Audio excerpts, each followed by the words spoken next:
Ngayong balik na ang ingay sa mga hallway at ang takbuhan sa flag ceremony, kumusta nga ba ang unang araw ng klase para sa ating mga estudyante, magulang at guro? May kaba? May saya? Alamin natin ang kwento ng Balik Eskwela mula sa mismong masa. Narito ang kanilang masasabi. Okay naman, naging maayos naman po yung unang araw ng eskwela. Maayos yung daloy ng pagpasok ng mga bata.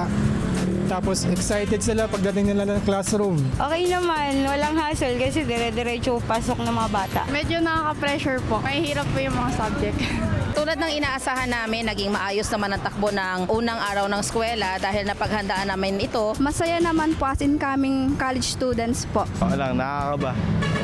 Bago lang grade 11. Maayos naman ang lahat.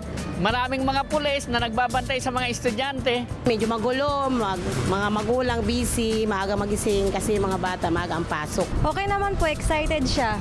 Tsaka yung nagbrigada po kasi kami kasama siya kaya alam niyo na po ngayong unang araw kung anong gagawin niya. Masaya po and excited to meet new friends and sa mga bagong experience po. Excited po. Tulad ngayon po umabsent ako ng trabaho ko para mahatid ko yung mga anak ko kasi para po ma-experience nila na ako po maganda sa kanila.